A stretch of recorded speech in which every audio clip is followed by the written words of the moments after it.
Today we have an absolutely fabulous human being with us in Naomi Walkland. Now, I'm not going to spend an awful lot of time going through Naomi's CV because it is long and impressive in the most special way. But Naomi is currently the CMO of Motorway, was previously one of the VPs of marketing over at Bumble, and is just honestly, we can focus on the career achievements, but actually what I prefer to do is focus on character. And Naomi's character is one of someone who is so grounded and kind and smart and competent. And I think we're just going to have a really nice time today. So please do take the time to say hello to Naomi on her LinkedIn, because I think that would be a lovely thing to do. Today we have our featured sponsor, and this week's featured sponsor is a company called Planable. Now, Planable is our go-to social media scheduling tool. And we've been working with them for nearly a year now, and they're good people as well as providing a feature set which we haven't seen elsewhere. Specifically, Planable have just released a feature which enables you to reply to comments on the various social media platforms, all from within the Planable platform, which means that you don't need to switch between Instagram and TikTok and Facebook and LinkedIn, etc. It's all in the one same spot, which is so convenient. So do take the time to check out Planable as well. Also, a big thank you to all of our sponsors, without whom we wouldn't be able to bring these sessions to you. We have Cambridge Marketing College, we have Known, and we have Frontify. We'll speak about more of those in future weeks. That's my introduction done. So Naomi, thank you for taking the time today. You are completely wonderful and it's very much appreciated. We should get going with the first question, which is asking you for a bit of context on you and your career. Yeah, thank you so much for having me. And also, what a great group. There are people all up and down the UK and international. So I'm really delighted to be here and joining you all. And I really enjoyed that video. I was kind of dancing in the background in the office, which was a great way to start my Tuesday morning. So yes, lovely to be here. And just to give you a bit of brief snapshot on my career and my journey as well. I started out in PR and communications, and that really was my entry into getting to understand marketing. And the caveat is I actually wanted to go into consulting, didn't think it was the right fit for various reasons, then tried to get into marketing grad schemes, didn't get into it, and then went the PR and communications route. And I actually really loved it. It was such a great foundation into understanding, a snippet of marketing, but also how do you connect with journalists? How do you connect with people? The importance of storytelling. So I worked with a number of different brands, from Evian, from Adidas, to different hotel chains, and really got my footing in that world. And after a few years, I then moved into the advertising world, and creative industries again. I spent a lot of time working with brands, helping them storytell, helping them produce really great campaigns. And again, still really enjoyed it, but still longed for wanting to get a bit closer and being in the marketing role. And I then actually joined a company, and I thought, you know what, this is it. As a PR marketing agency. It's like, I've made it. I'm going to stay here. In a few years, I'll become MD. Life is great. And I hated it. I really hated it. I hated it during the interview process. I hated it when I joined. And my gut was telling me, do not join, but I didn't listen to it. I got wowed by the little salary increase, but at the time thought it was a lot to change. And I got wowed by the company and the title and certain things. And after a few months, I quit. And it was the first time I'd ever quit anything. And I was probably inherently still am a bit of a type A person. So I had a bit of an existential crisis of what do I do next? And at that time, I had a really great network. And that's something I'll probably chat about later, the importance of that and the importance of communities like this.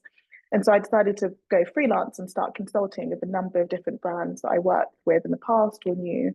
And some of them were big brands and some of them were smaller brands which were launching in the UK or had set up internationally. And I started working with a number of VCs and businesses they were looking to scale. But there was one big brand who I started working with, which was launching in the UK, and that was called Bumble. And I knew of the brand because I met my husband on Bumble. And I started helping them scale in the UK. And long story short, I then joined them when they were less than 100 people at the time to lead and build out their international team. And so I joined Bumble. I was there for nearly 7 years. I grew rapidly, ultimately becoming the vice president of EMEA and APAC. And I helped scale the business across 20 different markets, building the team, helping scale from when we were a small startup to becoming an IPO and public listed business. And that was an incredible journey of lots of great highs, lots of challenges, lots of learning, lots of development, lots of opportunity for me. And last year, I actually joined, as Joe said, I joined Motorway, which is the UK's fastest growing car marketplace, as their CMO. And I joined that because I love tech, I love building, and that was the opportunity that I got to do. So it's been a really fast-paced career in the last few years in particular, which is something I'm always still managing. But alongside my work and my career, I do a lot around giving back. So I spend a lot of time mentoring. I'm on the board of the Marketing Society and also a charity called Mothers to Mothers, which is helping women in sub-Saharan Africa. I'm Nigerian, so it's really important for me to give back. And then I'm also an advisor to some businesses. And I've got a 3-year-old and a husband and a dog called Rocky. So life can be busy at times. Very busy. Honestly, what a phenomenal synopsis. I don't think that's the first time you've been asked to do that based on that. But I mean, just incredible. And thank you for walking us through, because that gives us such good context for the rest of today's session as well as displaying every bit of humility that you embody as well. So you spoke about in that synopsis there, growing marketing teams, and obviously that's at least part of the focus for today is growing high functioning marketing teams. Yeah. So the obvious question to start off with is, what does a great marketing team look like to you these days? Yeah. What are the key roles and responsibilities or capabilities that a modern marketing team needs, Yeah. certainly from what you've been building? Yeah, I love building teams. It's something which gives me so much joy. I love particularly nurturing talent as well. And, those hidden gems you can just see who are maybe not necessarily in the right role, but you put them into the right role and they just flourish completely. So I get such joy. And I've built some great teams, and I've also had some flops when it comes to teams, not due to the individuals and so forth, but they've just been not, it's not been the right organizational design. Mhm. And so how I think about teams is, one is, what are the business priorities we're looking to achieve? And so what do we as a business need to do? And what's marketing's role in that? And as a result, what are the skills, the competencies that we either have in the team or we need to build? So always starting with what am I trying to solve? And how am I as a marketer going to move that forward? And for different teams, it depends on what the requirement is. But when I think around the team at Motorway, really for us, we were scaling before I joined a really fast growing business, but we were now at that next stage, which is kind of going from that startup to that scale up phase. Yeah. And so part of it was also bringing in leaders who had done that before, but also leaders who were kind of equipped on that next challenge that you have. It's very different when you're a really early stage business and your goal is just to drive awareness. But when you start reaching that awareness, you've got different goals, which many of you would know. And so that was part of the organizational design. It was, how do we build a team to deliver now, but also to deliver and build a team to deliver in the future. And so, giving you a bit of a live example, that meant building out some of the leadership teams. So I hired a brand director, hired a head of creative, so we could build that in house. I hired a product marketing leader. I hired a head of B2B, because these were all untapped areas which I knew could drive and deliver exponential growth for the business. And so one of the things that I think is important when building a team as well is, as a leader, it's always really important to reflect on, like, okay, what are you good at and what are you not good at? And I lean to being quite a visionary thinker and thinking really around big picture. I do like the detail as well, which is quite abnormal to kind of be high and so low. But I also know that there are areas which I probably don't excel in, or that's not my strong point. So my leadership team really do fill in the gaps which I'm not good at. And a really good example is, I always joke to my brand director, but she's an incredible strategist. and I could give this really long overview around what our brand is, and she will dissect that into a sentence. I'm like, that is Nice. great. That's what we need. And so it's really about thinking about you as a leader, what complements you. And Hmm. that is something that I've learned, because I think when you're growing in your career, there's a tendency to be like, I have to be good at everything. I need Yeah. to hire people who don't challenge me. And that was something that I learned, which is really important. I've got people who are far greater than me. And I always say to them, I'm probably going to be working for you. And I'm really clear with my leadership team. I'm like, I speak to them, I'm like, how are we going to get you to become CMO? Like, that is Yeah. what I want for my team. I want my team to feel like they can grow and learn. And I've hired a really great leadership team who fill in those gaps, but also are stronger than me in areas. And I think that's really important as thinking about teams. And then also not thinking just at leadership leave. Sometimes it's really easy when you're hiring a team, you think about the top, you're like, okay, I need these leaders, I need all of this experience. But there is such great talent at that mid and junior level. So how do you grow them? How do you nurture them? How do you make sure they've got the right support? And that was something that I really spent a lot of time with. I spoke to everyone on the team, all layers of the organization, around what are their goals and what are they missing and how can we equip them. And so when building this team, it wasn't just around recruiting externally. Part of that was, it was also about promoting internally and also showing that there's growth, particularly at that junior level as well. And so it was a bit of an overview of looking through. So a bit of a long-winded way to say, focus on the business challenges, what do you need to deliver? And Hmm. also spend time as a leader to think, okay, what are my strengths and what are my weaknesses as well? Love that so much. And I think there's probably quite a lot of folks either watching in now or listening back on the podcast who are like, I wish the person in, the hierarchy above me sort of had the self-awareness to know what their strengths or weaknesses are. We've all had good bosses and we've all had bad bosses. So like, what has been your journey of sort of accruing that self-awareness over the course of time? Has there been like any exercises, or is it just part of your character where you're quite introspective?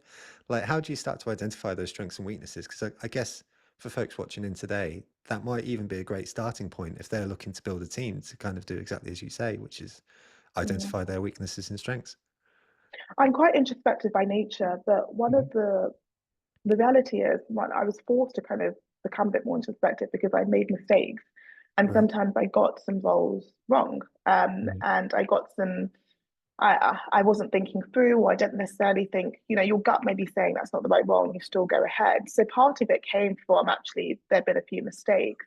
The Mm. second part was, I really think it's important to have networks and peer networks and mentors and coaches. And Yeah. I'm fortunate to have a coach and mentors where really thinking around, what am I good at? So how do I define what are my strengths? What do I know that I'm really good at? Yeah. And what are the areas that I need to work on, or I just don't index to, or I don't find fulfilling? If I'm Mm. being really honest, I don't find that doesn't get me out of bed in the morning. Yeah. And how can I hire and bring people around me who are really good at those parts as well, but also be open to the fact that I'm learning from them. And Mm. so I really do adopt a bit of a servant style leadership approach to my team. And that's just one of my philosophies, how I think about it. But I'm regularly thinking around what's working well for me and what's not working well for me. I also encourage a lot of feedback from my team as well. I always say feedback's two ways. And Mhm. so we've just finished mid-review cycles, which I'm sure lots of you have been feeding through. And a good chunk of it's on my team, but I also ask them for feedback, and I'm always so really Mm. clear. And so then I can learn and adapt and change my style, because leadership is not just around being one star and that's it. It's about flexing and adapting. And so part of that, and my own view of learning what's working, what's not, has been a lot through that feedback through my team as well. And I'm very fortunate. I've got really good relationships with a lot of my team, and I'm very transparent as a leader. So I think as a result, that's encouraged that transparency on both sides.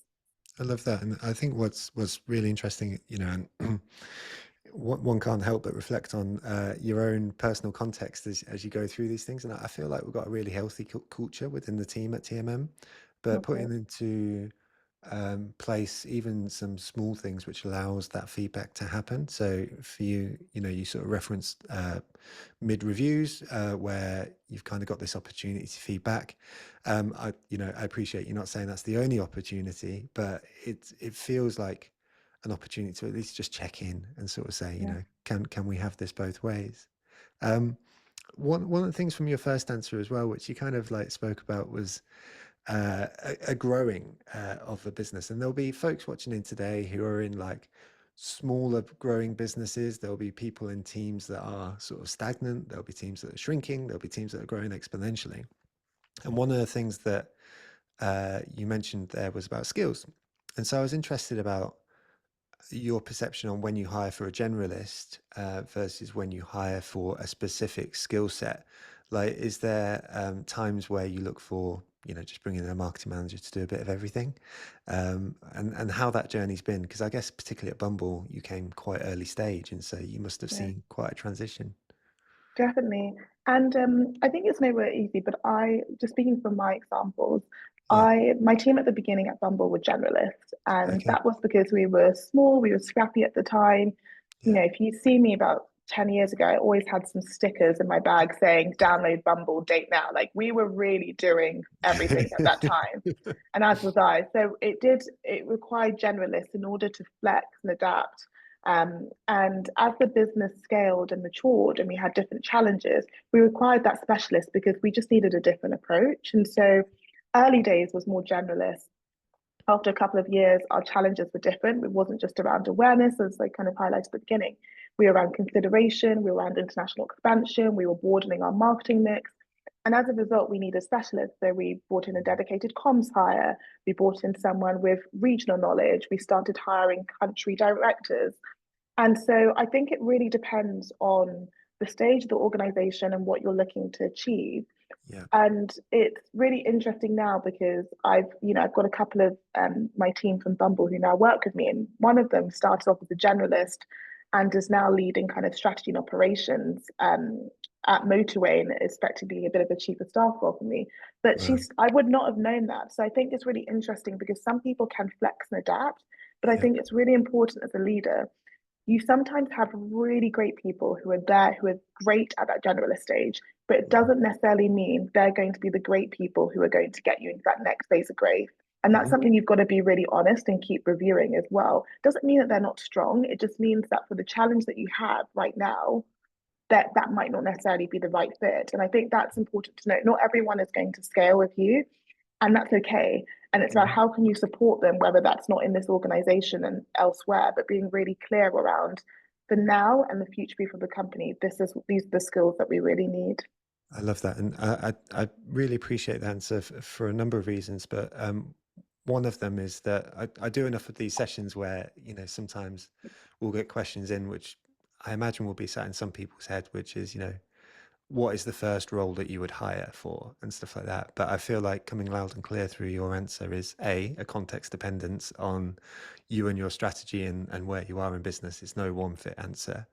But B, something which I think you do quite naturally in your speech, which is you're constantly inferring and referring back to a strategy, and so, what is your goal?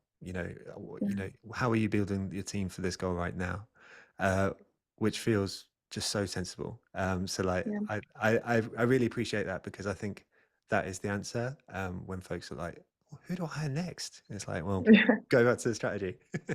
um, you mentioned in your answer as well, like this is what always happens, Naomi, that like you say interesting things, and I'm still in my first question here, but like there's so many follow-ups. Um, Jake in the Q&A has asked, how do you find mentors? Because you mentioned mentors in one of your answer. Jake's asking, is there like a site for it, or is it more that you reach out to people and ask? So, what's your experience in finding your own mentors?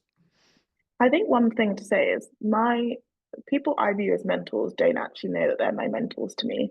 So Yeah. I've not always overly formalized it. And part of that is because, people are busy. We all are busy. We've got different lives. And sometimes the um, being in a formal mentorship sometimes can be a lot for people. That's not necessarily the case. I do also mentor and I've got formal mentorship. I Mhm. think there's lots of different ways to find it. One is, even asking communities like this, Yeah. do anyone have any recommendations? Are there any mentorship? If there's speakers speaking, maybe reaching out to them. In my early days, I used to message people on LinkedIn and got a funny story to tell. There was somebody I really admired. I really admired, and I was having dinner with my mum last week, and I said to my mum, I was like, I remember messaging him on LinkedIn, like, years ago, like asking him for advice in a coffee. He didn't reply. And my mum then went over to him and was like, my daughter messaged you all this time ago, had a good chat with him. But that's how I started a lot of the time, was the people I really admired and was really inspired by. But also, as I said, a lot of my mentors are just people I have relationships with organically, and I'll reach out to them from time to time and get a bit of advice. I would say it's really important to get your personal board of advisors. And some of them can be mentors, but some of them could be peers or friends who just provide you with that counsel and advice. But I think it's a good point to note when, to your question that you're asking around mentors. Mentors are important, but you also need sponsors. And I think there's a real difference between mentors and sponsors. So mentors provide you advice and counsel, and sponsors are really those advocating for you when you're not in the room. They're people who are kind of, you're doing a calibration or you're doing a review. They're saying, I want to go for that person. They're unlocking doors for you as well. And I think that's really important. And when I think back to my career, yes, my mentors have provided me with a lot of wisdom and counsel and advice, but it's been my sponsors who really turbocharged my career, the people who, where I'm not in the room, they're advocating for me. So I think it's important around finding that mix. And sometimes sponsors aren't the ones who are really obvious. They may not be your direct line manager. They may be something you're working with cross-functionally. So I think finding that mix. And with mentors, yes, there's networks and groups, which I think some of you put in the chat, but Mhm. also just reaching out to people as well. You'll be surprised by how many people do say yes by a really solid pitch and an email on LinkedIn. I agree. No, fully. I've often found folks who feel completely unattainable, some of the most lovely folks in the world. And often it is that they're busy, like you referenced in your answer. But if there is like a few very specific questions, you don't necessarily even need to say, will you be my mentor? Like you Yeah, said at the beginning, but like, I'm struggling on this. Do you have, a couple of sentences of advice or something like that? absolutely. Um, I also, I don't want to dwell on it too much because I want to bring us back into building great teams. But I think that sponsor thing is really interesting because in nearly 300 sessions, I don't think I've heard many people speak about sponsorship. So with the mentorship stuff, you said that they're not really formal arrangements or, quite often folks won't even know. With sponsorship, is that the same dynamic? Are you getting, do you have a conversation which is explicit as, will you be my sponsor? Will you look out for me in the next board meeting? Or are you a bit more, sort of informal and you just get on with someone and you know that they have your back? I think it's a combination of both. And Mhm. so one of the ways, and kind of a real tangible example, is we've just finished mid-year reviews and having conversations with my team and their direct reports. And some of them really want, they're working on their next promotion. And some of them are trying to get into leadership roles or senior management and above roles. And I had a conversation with one recently and I said, when it comes into calibration, I can't be the only one advocating for you. You've got to have other people in the room advocating for you. That's key. That's influence. And part of your role as you're growing in your career is influence. And Mhm. sponsors play a really good role in that. And so one thing that I encourage with my team is not necessarily saying, will you be my sponsor, but is who are people in the organization who can advocate for you in those rooms, and building that relationship, telling them around your journey, your aspirations. So when it comes into that, people come into that room, it's not just me Mhm. saying, let's promote Joe, for example. I've Yeah. got two other people saying, let's promote that person. And it's Mhm. almost, and by that, and this is giving you context in some of these calibration meetings, that dynamic is so much more powerful than the person who's their line manager advocating for them as well. And so that's why I think it's really important around finding these people who will sponsor you in your career. And some Mhm. people just have people they want to just champion, right? There's some people Yeah. you may just be like, I really want to back them and support them. I'm going to do what I can. And that's where sponsorship is really key. And when I look at my career, it was, I had exceptional managers, but I also had others who were saying, let's give this person a shot, like let's back her as well. And I think that's really important. And part of that comes down to your ability in your work. And that's why I say it's always really important. Like, you've got to be phenomenal at your jobs. You've got to be delivering, because when you're delivering, you're doing great work and you're a great person to be around with and stuff. That's where sponsors and people start advocating for you too. Love that so much. Thank you so much for speaking through that because I don't, as I say, I haven't had many people speak through that, but it all makes such good sense. And it just speaks to a spirit of sometimes that, um, folks won't necessarily have the thought unless it's put in front of them sometimes. So to have that, you can only be in one space at one time. So if someone else is in the room doing the same thing, that's wonderful. Yeah. So thank you. That's such solid advice. Excuse me. Um, let's bring back to team building specifically, because there's a lovely question here from Emma, which has gone in the chat. And folks, I can see that there's some open questions in the Q&A. And so we're predominantly going to come from those. So if you see any questions you like, give them a thumbs up or feel free to add your own. But this one from Emma is pertinent and interesting. So Emma says, I'd love to know what sort of things or what tips you give on hiring versus outsourcing. So in Emma's context, they're super small and not backed, so can't afford to accumulate a bunch of new roles into the business necessarily. But is it still better to maybe bring in fresh talent, etc.? So more philosophy, your philosophy, Yeah. rather than giving an answer. But how do you think about outsourcing, bringing folks in, etc., etc.? Yeah, it's tough when you're really lean. I've worked in really lean organizations, and still, I always still operate with that mindset as well. I don't think we should be frivolous because we've got to think around. So I always still have that. I kind of default to being quite lean. Yeah. And in the early days of Bumble, we had a combination of some generalists, but we Mhm. also worked with a lot of freelancers, and we had some agency support as well. And these were not kind of big agencies at the time. They were really consultants, and they were people who some of which I knew who had left big agencies and gone on their own as well. And I found that combination worked really well. I do think if you deploy that hybrid model, I think it's really important to make those freelancers feel part of your team, so they feel as invested as Mhm. your employees around like the goal that you're bringing as well. So I think that's really key. And our freelancers at the time, some of them would have only been doing like a couple of days, but they felt so motivated by the passion and also the mission of what we were trying to do at Bumble. I still also have a number of freelancers at Motorway as well. I Yeah. think it's important. It gives us some flexibility and agility. Um, Sorry, there's a fire alarm. Can you hear that? So it's Oh, not coming through. no, it's not come Okay. through there. Okay.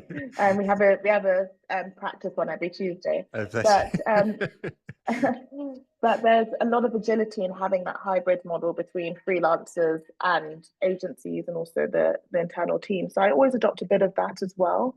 And then I Mhm. think it then also gives us a signal of like, okay, when we feel that we really need it, Mm. we then have evidence and data points to show that this role will actually drive value full time to help drive the business forward as well. So my philosophy has always been to use a bit of a hybrid depending, but also make sure that we're being really, really thoughtful on our investment, particularly in the Mhm. economic climate that we are.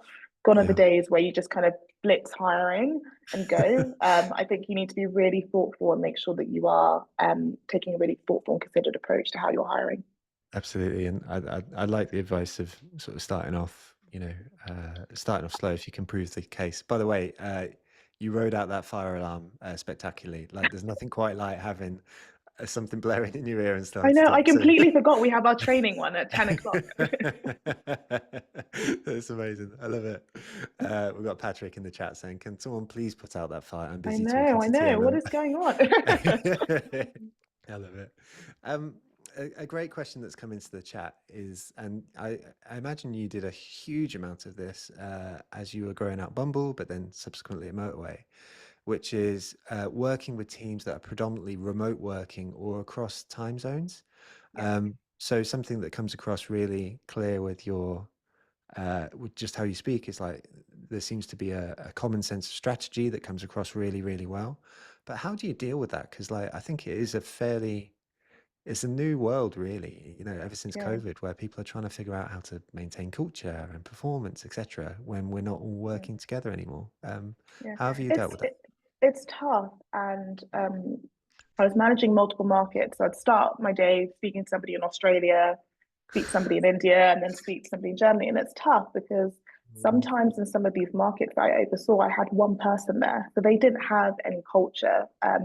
And I'd be calling from the UK where there was a bit of a hub there. Yeah. And I think one thing is to recognize that. So I think it's important that you are recognizing that and look at ways to foster engagement where you can. And we didn't always get this right, particularly when you were cost cutting and Mm. those offsites or those travelings, those moments of lean. But one thing that I found really effective with some of my direct reports and team in other markets is allowing time for that water cooler conversation. And I know that sounds really silly, but there were times you don't, I didn't just have one-to-ones with some of those direct reports. Sometimes it would be a Thursday evening and it would be like, we couldn't have a drink necessarily, but like Yeah. let's catch up and have half an hour and just get to like, how are you doing? And I Mhm. felt having those personal and one-to-one conversations really worked well. And then I was really intentional around all hands and virtual meetings, and also making sure that giving visibility to those other markets where there may just be one person or they're remote as well. And then when we could, it was either me traveling to those markets to spend a bit of time with them, or where possible, they could come to one place to do it offsite. But I appreciate budgets are tough now. This is just not a reality that many of us can do. Mhm. But looking at those little ways to just find and build a bit of a culture. But I would say it's not easy. Mhm. But I found just leaving those little moments of that water cooler conversation did make a bit of a difference. And also asking them, what more do you need? And so I Mhm. had one person in one market who just said, I just would love to come, once a year, let's just say, and just have that time for a couple of days. And we looked at ways to be able to do that and facilitate that. So really trying to understand what can you do, but also I know it's tough at the moment, and I don't think there's an easy way on like solving that at all. Well, what's really interesting about the answer, I mean, beyond anything, is like certainly place it in my own context. Then sometimes, when you're having a laugh, or like last week we did a picnic in Hyde Park, and it's silly little things where it's not even silly. I mean, this is precisely the point.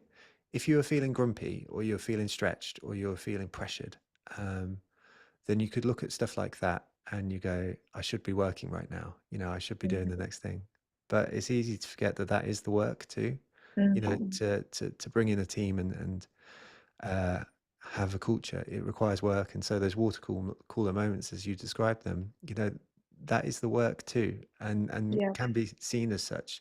So I think it's just so important. And thank you for making that point. And I think hopefully folks can relax a little bit, about those water cooler moments, because Mm. being head down on a keyboard isn't isn't the work No, always. So no, definitely not. um, let's take the top question that's gravitated to the top of the Q&A, because I think it speaks a little bit to the theme of sponsorship, but in a different way. Um, so this is from an anonymous attendee who said, in a B2B business where the value of marketing and communications isn't fully recognized, how would you recommend elevating that team's profile so the leadership better appreciates the strategic contribution beyond traditional metrics like cost savings? And I guess Oh, my this is a threat. I get this. I totally understand this. This is tough reality of marketing. It's tough, and sometimes marketing doesn't always have a seat at the table, and it is one of those functions which is widely misunderstood, but also everyone feels like they've got a point of view on it because they can see it. Mm, So it's very conflicting in that sense. And there's a few things that I've adopted, and it is a bit of a crawl, walk, run approach. And it's really taking people on the journey mhm, and really educating. And I always think marketing, you need to be a little bit like a professor because you're constantly educating and working through. I think where one of the things that I've really tried to do is really get curious. So spending time with your cross-functional teams and stakeholders and asking them, being honest, like, what is your view on marketing? Like, mhm, what is actually holding? What do you not understand about? Well, maybe don't say what do you understand, but like, what is your view on marketing? What's your perception, and what do you think that we're contributing to the business? yeah. You'll find out so many interesting points in that. So I did that in one role, and the feedback that I got back was they spend a lot of money. I'm not really sure what everyone's doing. The measurement's not good. One of a couple of these answers, but it meant that I could tailor my response and plan against that. You can't solve anything if you don't actually know what the feedback is. Because if you Mhm, don't spend time one to one asking, what are your perceptions? What do you think we could be doing better? What are we doing well? And then you can start delivering a solution. So in my case, that was a perception. So what I thought about was, okay, let's make sure that people really understand our investment and our ROI and our decisions. So I Mhm. spent time with the exec team and I said, look, I know there's a lot of feedback around what are we actually delivering. So this is how we think about our investment strategy. This is how we think about our channel allocation, and this is what we're delivering. But I Mhm. appreciate that there was, in the past we didn't always do a good job of that. That then worked. That was one tick. Okay, Yeah. we're starting to move a little bit forward, and then we tackle the next piece, and we tackle the next piece, and we tackle the next piece. It doesn't always stop. Particularly in crunch moments, marketing will always be scrutinized. But I think it's really important that you fully understand what are the challenges and perception issues, and tailoring your responses and your plan to get more visibility, because influence is so key. At the end of it, it's perception and influence, which are really key. And perception can be really hard to change if you don't have that insight. And so I think that's a really important point, and spending some time educating on that value. And I think as marketers, sometimes, and I've been guilty of this, we're constantly on a bit of a battle. So we kind of focus on the work, and we Yeah. don't always focus around like what are we doing to move the business forward. And Yeah. if you always start with that lens around what you're doing to move the business forward, it will help you get a seat at that table as well. So I think there's a number of things in there, but I think firstly spending time and actually really understanding, because you may be thinking it's because somebody doesn't like what we're doing or it's about the work, but it could be that they simply just don't understand the work. And that is sometimes often the case. And so then you can start tailoring a plan of action on how you start driving a lot more influence in the business. I freaking love it. It's bizarre that in this amount of sessions over the years that nobody has simply said, just ask that question, that direct question. But I can see how illuminative that will be, rather than sort of speaking around the topic, trying to convince people. I mean, it speaks to great marketing anyway, which is, market research, right? Asking the questions and understanding the audience before going off and doing the thing. And so it's another version of that. We Yeah. just got And it's James. and it's tough, and it makes you feel uncomfortable, like to ask, it's a bit vulnerable as well to ask that question, and getting feedback from somebody isn't a big advocate of your plan. So it takes full Yeah, courage. But if yeah. you have that curiosity, you're able, like I always say, knowledge is power. So if you can Mhm. understand what the challenge is, then you can create something which is going to tackle that response whilst taking them on the journey as well. Absolutely. No, fully. Thank you. I think that will hopefully I hope I there's hope so. a few calendar invites going in with various folks as we're speaking. So we've got Hannah in the chat here saying so much good info from that question, Naomi. So thank you for answering. And we've got James saying this is why Naomi is successful. So there you Oh, thank you. go. Lots of Uh, learnings. absolutely. Um, I'm going to put a situation to you, and this is a sensitive one, and so I'd encourage you to answer in whichever way feels appropriate, rather than feeling like you need to give a direct answer, because I don't want you to feel trapped in any way by it. But this question says, how do you handle a popular and well-respected but drastically underperforming member of the team? I've had someone who is struggling and dragging the team down, but the rest of the team don't see it. So is there any advice you can give in that context? And so feel free to answer directly, or, if you want to speak to a wider context around, uh, you know, team members not performing at any moment in time, then either would be appreciated.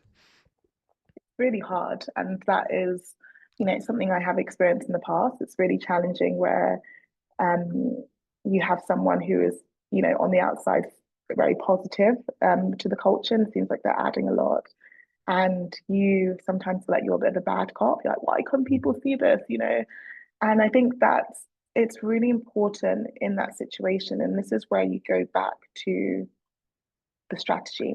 And the strategy, I'm not talking just in this context around the commercial goals, but also what are you trying to drive as a team? What is the culture in the team? And this Mhm. is where you've got to think about the values of the team and being really clear around this is the team we're trying to set. We're trying to set this, we're trying to set good work and so forth and good people around. And I think it's your responsibility, while hard, because in that moment you can really doubt yourself. You're like, is it me? Because everyone's like having a great time with that person. That person's going out for lunch and drinks. This is me. But I think in that time, this is where leadership is hard. And I think this is where you really need to lean in for your team, because that type of behavior can erode culture, and it can manifest and continue to go. And it's also taking headspace for you as a leader, thinking about that. And it's tough, but you've got to make, my recommendation would be to make that decision, have that conversation, and then be really clear to the team around this is why this person left. You don't need to go into the details of what it is, but as a team, our values are X, Y, Z, and this is what we're looking to drive. And I think it's really important in leadership to stay close, stay true to those principles and values. And I think you'd often be surprised that more people can see that than you think they can. And I think you always tend to be surprised by that. But I do think this is where leadership sometimes can be tough. You've got to play good cop and bad cop. And this is Mhm. just one of those moments where you do need to play bad cop. But you have to fight the urge because everything intrinsically would be like, no, it's me, because that Yeah. person's really well liked. That person's doing a really good job. And you've got to fight through that. And normally, once you've ripped off that band aid, people do heal and bounce back. People are very resilient and they'll bounce back from that. That's my advice on that. No, I love that, and I think what comes through as well is it's so not about that person. It's about the wider team, the strategy, etc. And you've got those things, and you're clear on those things. You can go back to that thing, and everyone understands why. So Mm. folks aren't stupid. So like to get to that point is fabulous. There's a question that's sort of a follow up to that, and it will be part of what you've just said, so I do acknowledge that up front. But Kirsty has asked it, and it is a good one nonetheless, which is how do you strike the balance of leaning in to support your team and sort of being tough when you need to be? So Kirsty says, as a natural mega empath, I tend to lean in, but in the past that's a bit impacted Kirsty's ability to do her own job. So any advice on that? Is it simply going back to the strategy? Is it the same answer? No, you're speaking to another empath. I'm extremely empathetic. And, I've got to be honest, um, um, part of my own working of, I see it as a strength and 100% Yeah. as a strength. But I think by you asking this question, you also know it can be a real challenge because you let other people and issues drain you. And I think Mhm. that's really important. I think sometimes that's got to the point of like me feeling emotionally burnt out because I've given so much in the past. And I Mhm. think you need to reset that. I think one, it's a definite strength, but there's got to be a bit of a boundary in that place around.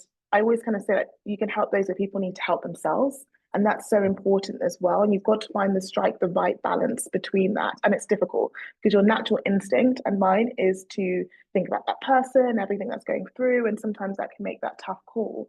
But what I found in my leadership approach is by being really transparent and direct. I'm extremely direct as well. And because that's me as a value and I set that up, it's also making sure that relationship's clear between the team so we can oscillate between, I can care about you as a team member and an individual, but I can Yeah. also be direct with your feedback. Mhm. They don't have to necessarily come at the same time as well. And I think that's something which I would recommend working on. But I would also recommend, I think it's good that you're seeing this, but you've got to work on a way which I found is just not letting it come at the expense of your own sanity, really, because Mhm. sometimes that can happen as a natural empath too. And so it's not always easy, but I think particularly in my new role now, I've really reset that where it's definitely a strength to care about the team, but we've also got to have some boundaries and there's got to be some things in place around that too. But I think it's also okay for you to acknowledge that is your style. Like one of tip that I will share with you all is the previous president at Bumble had this guide that he had when he started at Bumble, which is called the user manual. And it was a Mhm. how he works manual. So, what does that mean? How does he show up? What's important to him? And I stole that and I used that for my team at Bumble and I used it here. And Mhm. in that, I spoke around my values. Mhm. I also spoke around, sometimes I have the tendency to be sky high and sometimes I have the tendency to operate quite low in the weeds and get in the detail depending on what's going on. And I Mhm. encouraged all of my team to do that. And the reason I did that is also because it gave me a way of explaining how I operate and how I lead, but Mhm. also it gave you a bit of a boundary in place. And so that's always a really good tip that I have, which allows you to kind of explain that, you may have natural empathetic tendencies, but also for you, boundaries is really, really key. Absolutely. And so we've got Andy in the chat who's mentioned Manual of Me, which is something that sounds a similar style, but it's so perfect. I also wanted to ask on the flip side, because I know you've done a bunch of work on when's the right time to leave? When's the right time to leave an organization and sort of say, okay, this isn't me. And we've done a lot about leading, but I love what came through in your last answer was a protecting of you and your emotional energy. And sometimes you do have to leave a team. Yeah. We're, sort of coming towards the end, so I'm going to make it a super general session, general question, but like, when do you have the warning signs of knowing when to leave an organization? How do you start thinking about doing that kind of thing, et cetera, et cetera? Yeah. There's there's a couple of pieces which firstly I just saw link around user manuals. There's the former chief operating officer at Stripe wrote this book, and it's a really interesting book. It's one of those books you kind of go back and forth. But Hmm. she was actually one of the people who created the kind of user manual concept. I Okay, think it's the high performing handbook or something along those lines. I'll find it and send it to you, Joe. But it's amazing. a really good book to reference. I'm also happy to share mine as well. So, And then when to leave as well. So I think there's a couple of things when I think about roles, which is one is what's the mission? Is there mission alignment, mission and values alignment? Two is will I learn? Am I learning from people around me, my team, and so forth? Do I feel inspired? And third, people don't talk about this because they feel really uncomfortable. But financially, is there something financially which is going to motivate me? I think it's really important to speak around money as well. That is a core thing. I think sometimes we don't. And if one or two of those things are not necessarily aligning for you, that's when you start thinking about new things. And I absolutely loved my last previous role. I thought it was brilliant. I loved it. But I didn't necessarily think that I was growing anymore. And I didn't think for me personally that I was feeling as inspired as a few years ago. And that's kind of, it meant that I was more open to kind of having conversations. And then I thought about when I think about my next role, are those three things important to me? And so I think there's just a natural point where you think about that. But I think that with those 3 points, there's also a reality around your everyday. And so I'm a mother, I'm a wife. And so I had to think around with my career and next steps, like, would this also make sense for me and my family and my situation right now? And I think mm, sometimes it can be really hard. I'd grown, built the team at Bumble. And that was one of the things which was really holding me back because I cared so much. This is where the empathetic thing comes back, Kirsty. But this is where you've got to think around yourself and what's right for you and what's part of your career. And I'm somebody who loves a challenge. I love to continuously grow. And I didn't feel like I was necessarily doing that. So it was time to switch things up. love that so much. And I saw a few little reactions going on in the screen there to that piece of advice. So thank you so much, Naomi. Instant dopamine hit, but also solid advice. So thank you very much. Um, Folks, I can see that there's 10 open questions still open, and I want to make sure that we get those. But what I want to make sure is this session is built around you. So if you could do me a favor and head into the Q&A feature and give a thumbs up to the questions that you want answering as we finish off today's session, then please do, because ultimately this is here for you, and we want to prioritize those questions. In the meantime, I'm going to ask what is usually the last question in a session like today. Um, and I'm just interested in like your past couple of years, because you've had such a big career transition in the past couple of years. And what have been like the notable learnings that you've taken from these past couple of years, where in leadership specifically, um, where like you look back on 2 years ago you versus today, and you're like, oh, I do things slightly different now. What Yeah. would they be? I think there's a couple of things. I think one of the things that's hard when you're in it, but Mm, some of my best learnings come from when I felt really uncomfortable. mm, And that's something you can look back on hindsight because when you're in it, you're like, oh my goodness, this is tough. But that's really where I've done a lot of my best learning.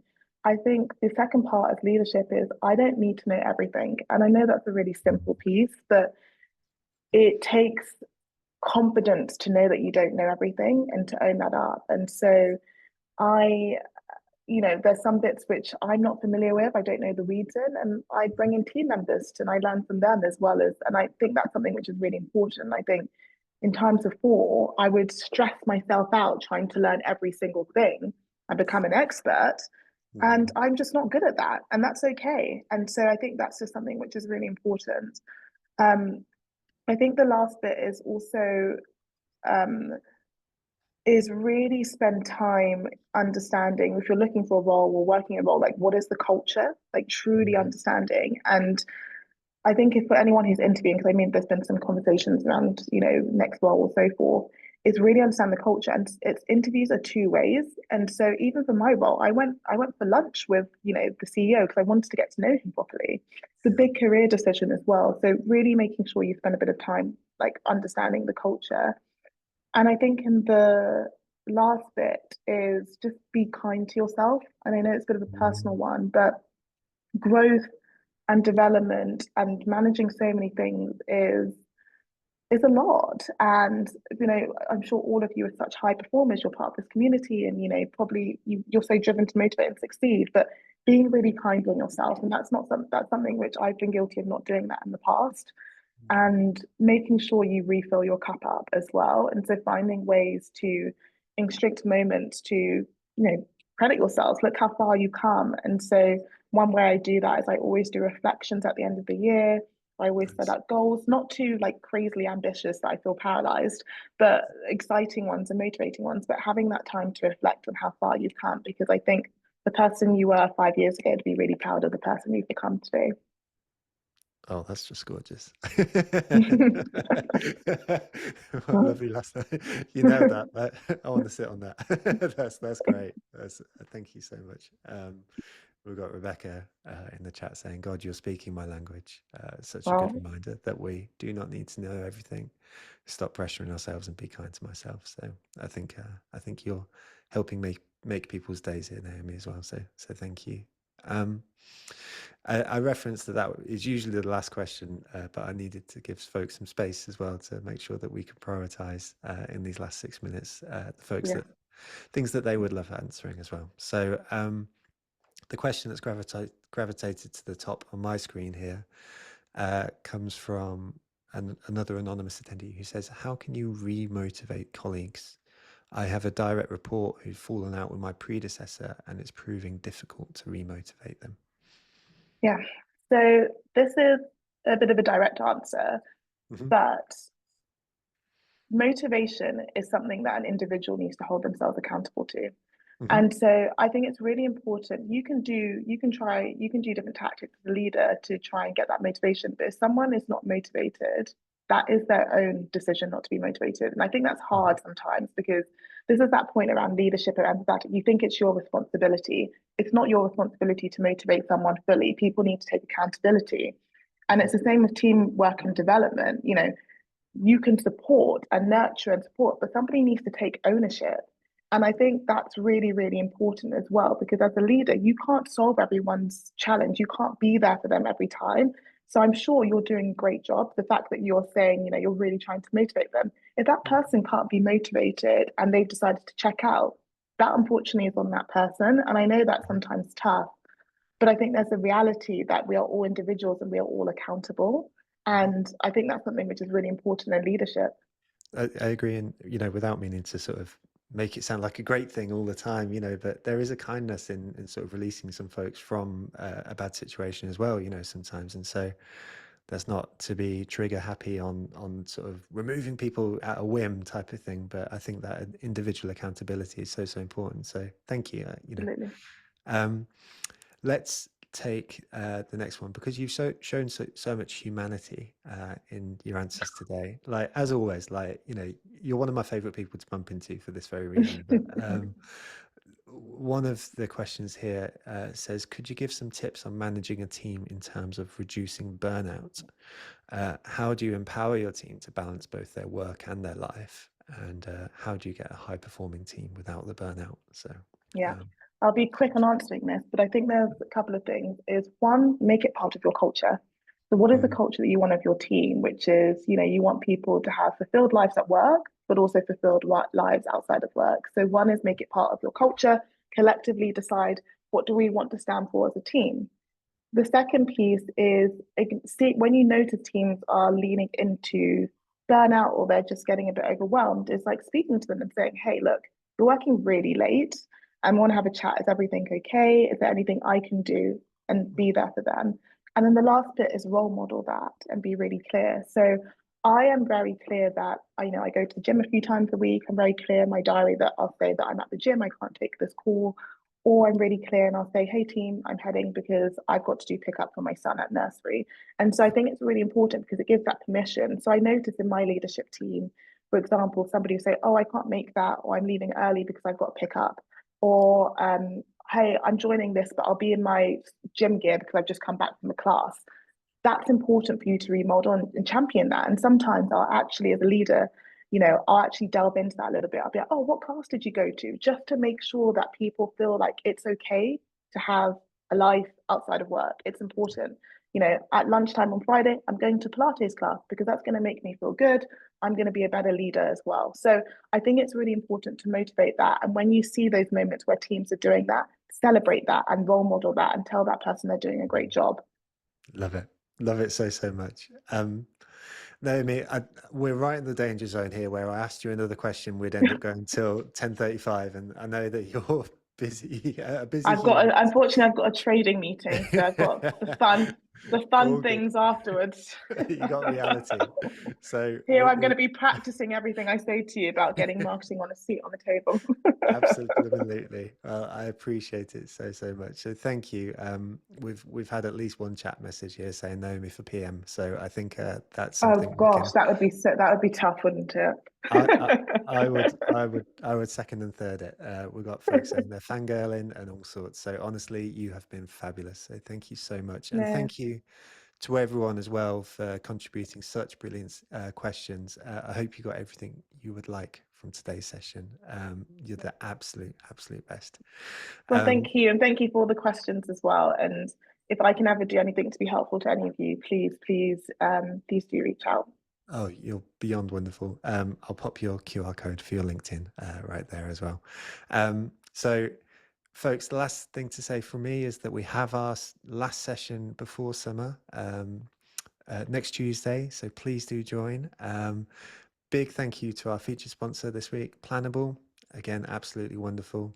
Naomi has a trading meeting to go to, so we'll call it quits there. So thank you all so much for being here, and yeah, a brilliant hour. Appreciate you Thank you very, so very much. much. Have a great rest of the week. Bye all. Take care.